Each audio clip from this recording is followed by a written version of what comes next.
Hello everyone, welcome back to my channel. Today we are going to learn classification of elements in the periodic table, chapter 7th, 10th class. Okay, so here before starting the chapter, I would like to give you a few examples. So whenever you go to medical shop, why you will go? You will go to collect medicines or to buy medicines. So the shopkeeper will find it's difficult to remember all the names of the medicine that he has. Okay, so when you go to a medical shop and ask the shopkeeper for a particular medicine, he hands over it to you without any difficulty. How he is giving? Because when you are going to super bazaar, okay, when you step in any D-Mart, Reliance Mart, wherever you go, so what happens when you go at there you will see the particular arrangement of goods inside it. Okay, so what you need, the needed grocery which you see, you can select it easily, yes or no. So from this you understand that for any system involving several things, a particular order of arrangement of those things is essential. Like it's very important to make the arrangement in a particular way. Okay, so that it is easy for you to get the things right. So even in chemistry, from the earliest times, scientists have been trying to classify the available elements into limited number of groups on the basis of this property. Okay, so here let us see the need for the arrangement of elements in an organized model. So first in 1661, okay, Robert Boyle defined that an element as any substance that cannot be decomposed into further simple substance by a physical or chemical change. So first, what is an element? Element is nothing but a substance which cannot be decomposed, which cannot be divided, which cannot be break down into any other substance by either physical or chemical change. Not by separating it, not by doing any type of chemical reactions on it, it will not be changed. Okay, it will be there in their original property only, right? So this has done in 1661. Okay, at the time how many elements were there? 13 elements were known. Okay, at the time 13 elements were known. Towards the end of 18th century, okay, by the time of Lavoisier, another 11 elements were discovered. So by 1865, about 63 elements were known. Okay, in 1865 63 elements were there. Okay, not there, were known. Okay, because still the search was going on. And by 1940, a total of 91 elements from the natural resources and another 17 elements synthetically were obtained.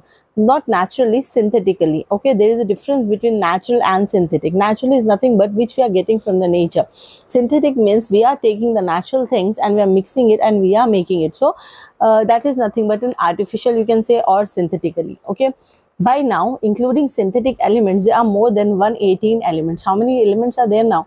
118 elements.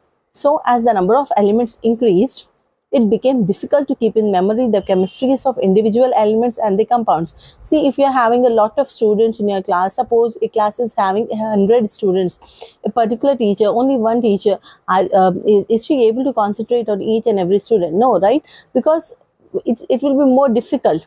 So for example, if you make set all the weak students or the medium students, okay, at a particular areas, you will get to know that here I have to give more time because there are more students, weak students are there, right? So like this you have to do.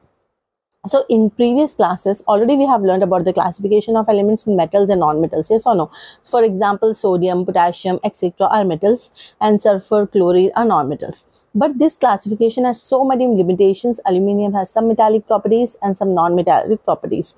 Okay, elements of this type are considered as metalloids, which is show like metallic and non-metallic properties. Both they are showing at particular times. So that type of elements we call it as metalloids or semi-metals.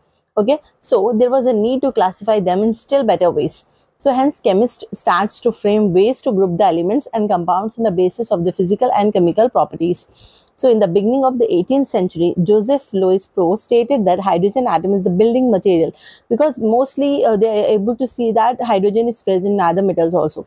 So hydrogen atom is the building material and atoms of all the other elements are simply due to combination of number of hydrogen atoms. Okay, so it is to be noted that at this time the atomic weight of all the elements were given as whole numbers and the atomic weight of hydrogen was taken as 1. At this time, the theory which we are talking right now, At the time, all the atomic weights of the elements were given as whole numbers. Next, let us see Dobereiner law of triads. So here, Dobereiner was a German chemist. Okay, what he said is there are three elements. Okay, which shows similar properties, similar chemical properties. Okay, so he tried to give the relation between the properties of elements and the atomic weights. So what he stated actually, when elements with similar properties are taken 3 at a time and arranged in the ascending order of their atomic weights, the atomic weight of the middle elements is the average of the atomic weight of the first and third elements. So this statement is called Dobereiner law of triads. So Dobereiner say that if we are taking 3 elements and we are taking the average of it, okay, means suppose I am having 3 elements, 1, 2, 3. So what I will do, I will take the average 1 plus 2 plus 3 by 2. So here he saw that if I am taking 1 plus 2 plus 3 by 2, 6 by 2, 6 by 2 is nothing but 3. So he thought that, like I just told you the example. For example, we can take one example, lithium and sodium. Lithium, sodium and potassium. So the atomic weight of lithium is 7, sodium is 23, potassium is 39. So what first and second element means 7 plus 39. 7 plus 39 by 2, if we are doing, we are getting 23. Okay, 23 is the atomic weight of what? Sodium. Okay, so this was nothing but the Dobereiner law of triads. So he gave Dobereiner attempts gave the clue about the atomic weights could be correlated with the properties of elements. He says that if they are similar, like metals, 3 metals, if they are non-metals, 3 non-metals. So he tried to give the relation. Okay, it made chemists look at elements in terms of group of elements with similar physical properties. When Dobereiner said this, due to this, they started to search for arranging the elements with similar physical and chemical properties. He only gave the idea. Okay, so this eventually led to rigorous classification of elements and to develop modern periodic table of elements. But what is the limitations? The limitations is nothing but all the known elements at the time could not be arranged in the form of triads. Whatever he said, that is correct. Okay, he only gave the idea, but all the elements means they don't know at the time, all the elements was not presented. It's in almost 1829, right? So they don't know all the elements. So at the time, it is not, this theory failed. Okay, and also the law failed for very low mass or very high mass. In case of fluorine, chlorine and bromine, the atomic weight of chlorine is not an arithmetic mean of atomic weights of fluorine and bromine. So this technique improved for measuring atomic mass accurately. The law was unable to remain strictly valid because it is not acceptable to all the elements and all the non-metals, metals and non-metals, that only. So these are nothing but about the Dobereiner law of triads. Next came after this, like science is all about what?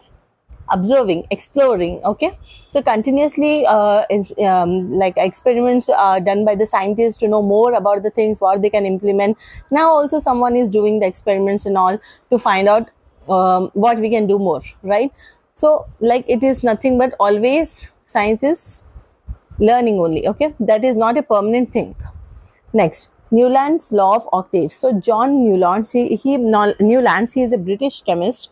1865 found that when elements were arranged in the ascending order of the atomic weights, they appear to fall in 7 groups. So what he said is, if we are arranging in ascending order of the atomic weights, he is able to see that there are 7 groups. You can make 7 groups. Okay, and each group contain elements with similar chemical properties. So based on these observations, Newland proposed the law of octaves. The word itself is saying 8, right? Word octave is oct means 8. So the law of octave states that when elements are arranged in the ascending order of the atomic weights, they fall into a pattern in which their properties repeat at regular intervals, like 1, 2, 3, 4, 5, 6, 7. After 7, again the element, 8th element, what it is coming, it is showing the property of the first element. The 8, 9, 10, 11, 12, 13, 14. 14th elements will be showing the property of 7th element. Are you getting? So again the properties are getting repeated, right?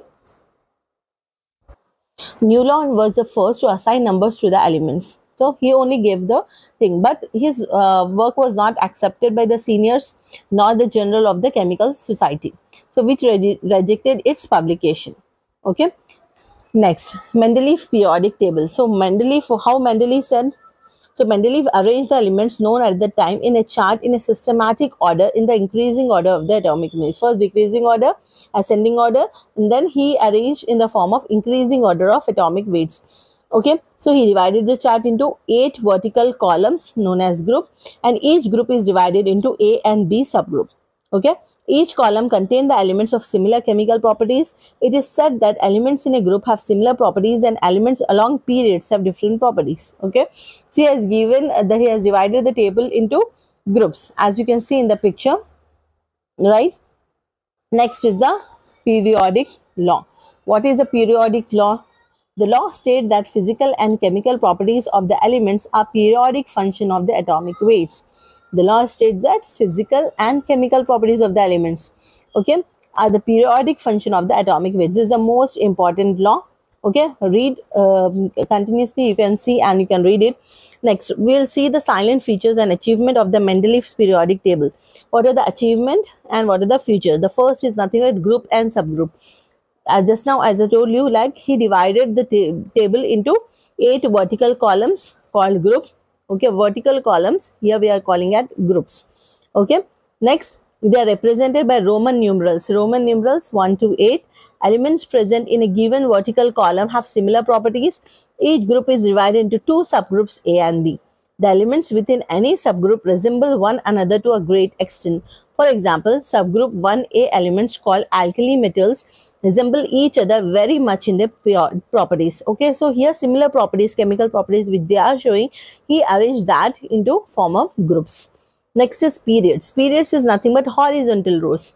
Groups is nothing but vertical columns. Period is nothing but horizontal rows in Mendeleev periodic table.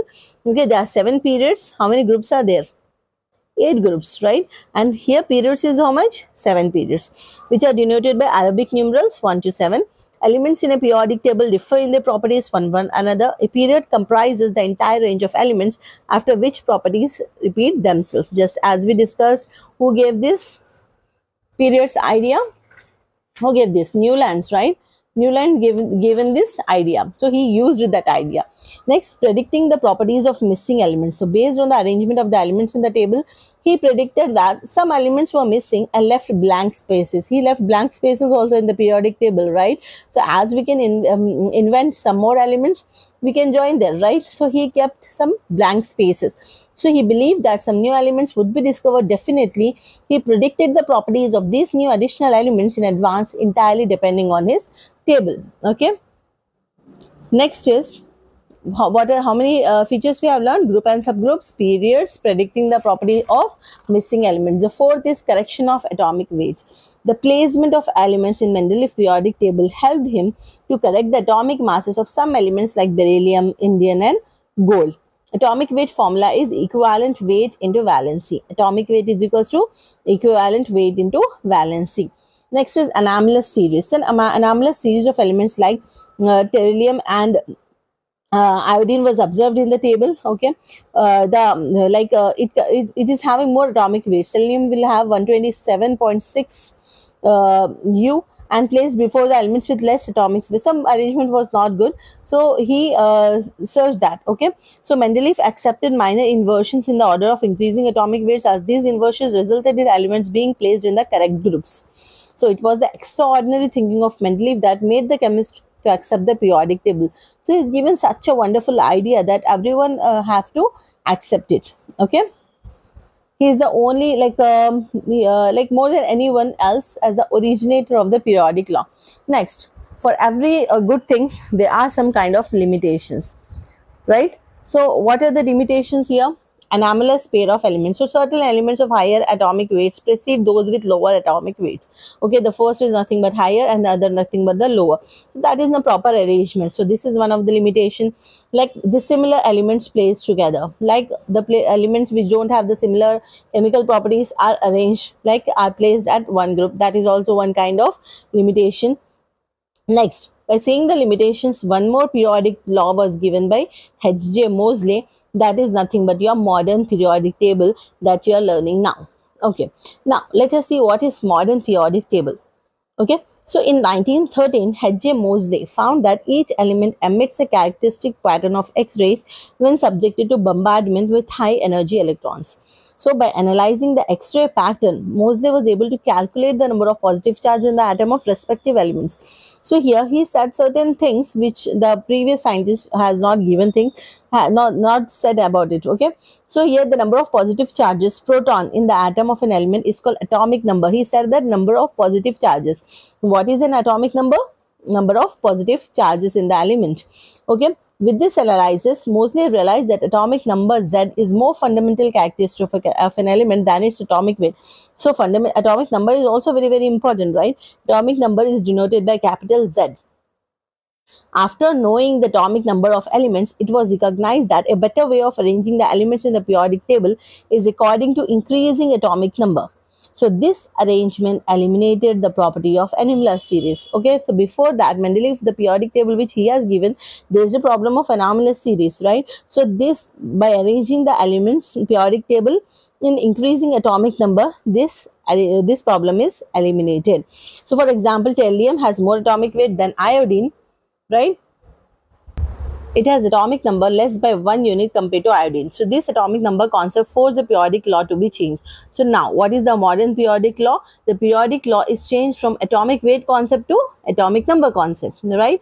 So atomic number is very, very important. So what is the modern periodic law stated? The properties of elements are the periodic functions of their atomic weights. Okay, Mendeleev, this is nothing but Mendeleev periodic law. Now, what is the modern periodic law? The properties of elements are periodic functions of the atomic numbers. Mendeleev, atomic weight, modern periodic table, modern periodic law, atomic number. Okay, so based on the modern periodic law, the modern periodic table which has given here, you can see, is proposed. So it is nothing but just an extension of the Mendeleev periodic table. Okay. The physical and chemical properties of atoms of the elements depend not only on the number of protons but on the number of electrons and their arrangement in atoms. Therefore, the modern periodic law stated the physical and chemical properties of elements are the periodic functions of the electronic configurations of their atoms. Okay, we will continue this in the next video. Okay, stay tuned, stay connected. Thank you for watching. Please like, share and subscribe to my channel for more videos. In the next video, we'll learn more about modern period.